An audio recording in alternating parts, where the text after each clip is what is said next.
Dalpo kembali ke kantor YGN dan langsung menemui Gyodong untuk menanyakan bagaimana jika saudaranya telah membunuh seseorang. Gyodong menanyakan pada Dalpo siapa yang telah membunuh, namun Dalpo menyembunyikannya semisal. Gyodong lalu menutup pintunya dan meyakinkan Dalpo, dan Gyodong memberikan jawabannya. Jika itu terjadi pada Gyodong, maka hanya akan ada satu jawaban. Dia akan menyelidikinya lebih mendalam, bukan berdasarkan feeling saja. Untuk mencari kebenaran, di kantor MSI, Joho yang merekam kejadian melihat sebuah truk tergelincir di mana di tengah jalan ada seorang anak SMP yang terjatuh. Truk itu akan mengenai anak itu. Jika truk itu makin cepat, Jae Myung yang melihat itu sontak langsung menabrakkan truknya agar truk yang tergelincir berhenti dan tidak mengenai anak yang terjatuh, karena Jae Myung teringat pada anak itu sebagai adiknya Ha Myung. Joho yang melihat itu benar-benar mendapatkan rekaman eksklusif. Kemudian Jae Myung keluar menemui anak itu untuk memastikan anak yang jatuh selamat dan mengatakan padanya Ha Myung. In-ha dan Bom-jo tertegun melihatnya sambil mengatakan mereka memiliki berita eksklusif tepat di depan mata mereka, dan kejadian itu terekam oleh Joho. Di kantor, Il-jo menerima panggilan dari Bom-jo bahwa dia sudah mendapatkan laporan eksklusif, lalu menelpon Gong-jo bahwa In-ha dan Bom-jo mendapatkan berita eksklusif. Gong-jo langsung bergegas menyuruh Il-jo agar Bom-jo melakukan siaran langsung. In-ha kecewa, yang melakukan siaran bukan In-ha melainkan Bom-jo. In-ha disuruh mengikuti Jae Myung ke rumah sakit untuk melakukan wawancara secara eksklusif. Di kantor sedang mengikuti rapat, menurut pendapat lainnya, berita itu tidak tergolong eksklusif, melainkan hanya berita kecil.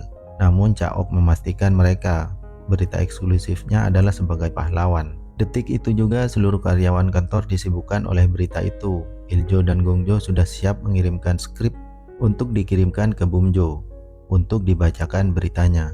Di kantor polisi Sungai Han, Yurai menguap depan Dalpo agar Dalpo tidak menyukainya, menurut Yurai. Kemudian truk derek melintasi di depan Dalpo dan Yurai. Mereka mengira telah terjadi kecelakaan. Segera mereka ingin meliputnya. Tiba-tiba Dalpo dikagetkan. Dia melihat mobil yang dipakai Jae Myung dan menanyakan kabar supirnya pada polisi. Polisi menjelaskan bahwa dia sudah dibawa oleh ambulan. Dalpo langsung menuju rumah sakit, meskipun Dalpo tidak tahu rumah sakit mana yang dia tuju. Sambil merekam Jae Myung di dalam ambulan, In-ha merekam keadaan Jae Myung yang sedang terluka. Kemudian Jae Myung tersadar dari bangunnya, langsung menanyakan keadaan Ha Myung. In-ha berpikir siapakah Ha Myung yang Jae Myung maksud. Yurai menghubungi si bacot meskipun Yurai tidak mengetahui sepenuhnya kecelakaan itu. Si bacot langsung ngomel. Tiba-tiba TV yang di depannya si bacot menampilkan berita MSC tentang pembahasan Yurai barusan. Siaran berita MSC sudah dimulai. Semua melihat kejadian atau berita eksklusif dari MSC. Pihak YGN dengan kekecewaannya, Dalpo terus mencari ke seluruh rumah sakit terdekat. Dalpo melihat siaran berita yang menampilkan kecelakaan itu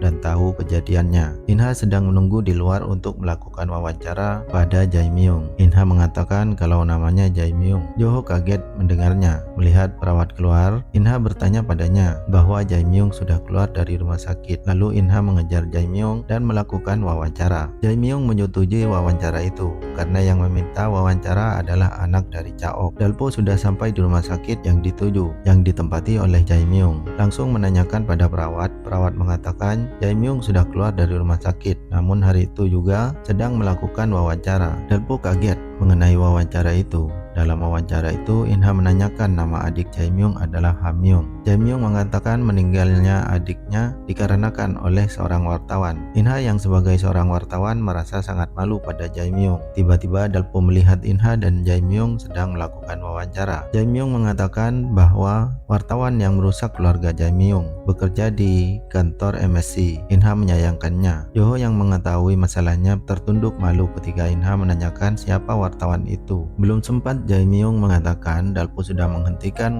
wawancara itu dan mengajak In-ha untuk berbicara berdua saja. Setelah berada di luar Dalpo dan In-ha, Dalpo menjelaskan jangan melakukan wawancara pada orang itu. Namun In-ha yang tidak tahu mengira bahwa Dalpo mau mengambil wawancara itu. In-ha hanya mengetahui bahwa orang itu adalah anak dari Ki Ha Myung. In-ha mengatakan maka dari itu Jae Myung orang yang berbahaya untuk In-ha dan memohon agar In-ha tidak melakukan wawancara padanya. Dalpo mengatakan sangat mengenal orang itu dan tidak memberikan alasannya dengan sekuat tenaga dan menyuruh Inha untuk tidak wawancara kepada orang itu. Dan Inha pun luluh dan berjanji tidak melakukan wawancara lagi karena Dalpo yang menyuruhnya. Meskipun Inha tidak tahu alasannya, Inha tetap mengikuti kata hati Dalpo. Dalpo pun tenang mendengarnya dan memeluk Inha. Di ruang wawancara, Joho bersalaman dengan Jae-myung dan ternyata Jae-myung mengingat Joho. Tentu saja Joho kaget mendengarnya. Di luar percakapan berganti. Inha mengatakan jika training sudah selesai, di rumah ayahnya mungkin akan memarahi Dalpo. Namun Inha mengingatkan jangan sampai melepasnya dan berkata dia tidak akan melepaskan Inha. Inha senang mendengarnya. Di kantor MSC, Inha memanggil Bumjo dan mengucapkan selamat padanya karena sudah melakukan siaran.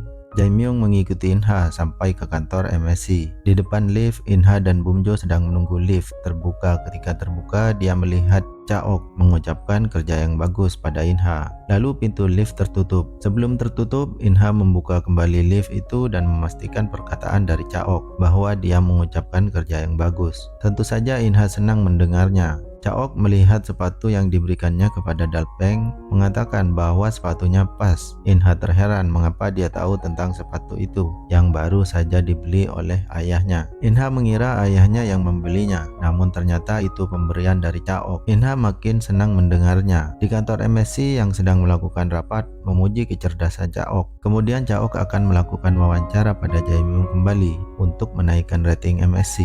Di kantor YGN juga mengadakan rapat. Yongtak mengatakan mereka hanyalah beruntung. Namun hari demi hari berita itu makin melambung. Pihak MSC mengatakan Jae-myung adalah seorang pahlawan yang patut dicontoh. Di kantor YGN sedang mengadakan rapat. Mungkinkah pihak YGN menyaingi MSC dengan mengangkat berita dari Jae-myung? Gyodong yang mengerti siapa Jae-myung dan tidak enak pada Dalpo mengingatkan seluruh kantor YGN untuk tidak terhanyut oleh berita MSC. Gyodong menyuruh Dalpo untuk tetap fokus pada penyelidikan Jae-myung. Dalpo yang melihat kakaknya menjadi seorang pahlawan, akhirnya Jae-myung mengungkapkan bahwa kejadian 13 tahun lalu hanyalah kesalahan dari seorang wartawan dan menghancurkan hidupnya. Di suatu pagi di kantor MSC ketika memasuki lift, Inha dan Bumjo bertemu dengan Cha-ok. Bumjo menarik Cha-ok keluar lift dan memberikan handphone yang 13 tahun lalu hilang. Bumjo menjelaskan bahwa yang mengirim SMS pada Inha selama ini adalah Bumjo. Akhirnya Cha-ok mengerti alasannya. Inha mengharapkan dirinya. Di kantor ruang editor, Gongjo sedang menyombongkan dirinya. Tiba-tiba Dalpo menelpon Gyodong meminta izin untuk menemui Jae-myung.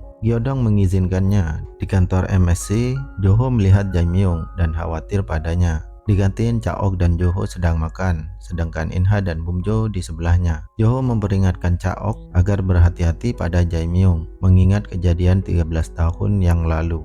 Namun Cha-ok tak menghiraukannya dan mengabaikan peringatan dari Joho. Kemudian Cha-ok pindah ke meja makan bersama Inha dan Bumjo. Dalpo berangkat menuju tempat pemakaman ayahnya sambil membawa alat perekam. Sesampainya di sana, Dalpo dikagetkan oleh Jae-myung. Mengapa Dalpo berada di sana? Dalpo bertanya mengapa menerima tawaran wawancara itu jika membenci wartawan. Jae-myung mengatakan lebih baik menerima pihak MSC daripada YGN karena sering memutarbalikkan fakta. Kemudian Jae-myung pergi meninggalkan Dalpo. Dalpo pun mengejarnya. Dalpo bertanya tentang Wondukso. Kemudian Jae-myung berhenti mendengarkan Dalpo. Dalpo mengatakan karena alasannya Jae-myung seolah-olah melakukan pembunuhan. Dalpo memberikan dua pilihan, permintaan maaf atau balas dendam. Jae-myung memilih balas dendam dan mengambil handphone Dalpo yang sedang merekam dan membawanya. Di kantor, Gyodong menanyakan perkembangan Dalpo yang bertemu dengan Jae-myung. Namun Dalpo menutupinya karena sudah merekam percakapan Jae-myung. Berita Jae-myung tayang di koran.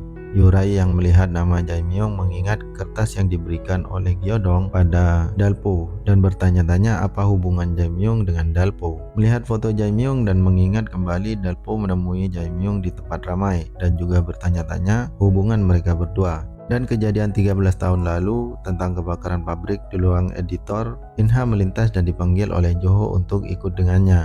Joho meminta tolong pada Inha untuk menonton wawancara Jae-myung 13 tahun yang lalu. Inha mengenali bahwa yang mewawancarai Jae-myung 13 tahun lalu adalah ibunya sendiri, Song Cha-ok. Inha diceritakan detail oleh Joho keadaan sebenarnya yang terjadi 13 tahun yang lalu. Inha mulai kecewa dengan ibunya sendiri dan mulai sedih mendengarnya.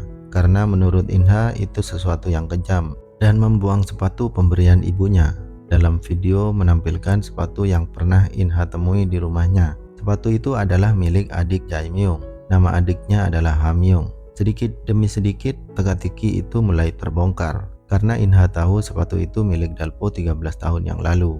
Inha pulang dari kantor MSC untuk memastikan bahwa sepatu itu milik Dalpo. Inha mulai mengingat-ingat kembali penjelasan Gongpil 13 tahun yang lalu, waktu pertama kali dia bertemu dengan Dalpo. Sesampainya di rumah, Inha mencari tahu sepatu itu dan menanyakan pada Gongpil apakah benar sepatu itu milik Dalpo. Inha gemetar mendengarnya dan berlari keluar sambil mengingat-ingat bencinya Dalpo pada Inha dan ibunya. Sekarang Inha sudah tahu kejadian sebenarnya dan mulai merasa bersalah pada Dalpo. Mengingat Dalpo tidak mau Inha menjadi seorang wartawan. Inha menangis sejadi-jadinya dan bertemu dengan Dalpo di atap rumah. Inha menanyakan dengan gemetar pada Dalpo, apakah nama asli Dalpo adalah Ki Ha-myung. Dalpo kaget mendengarnya.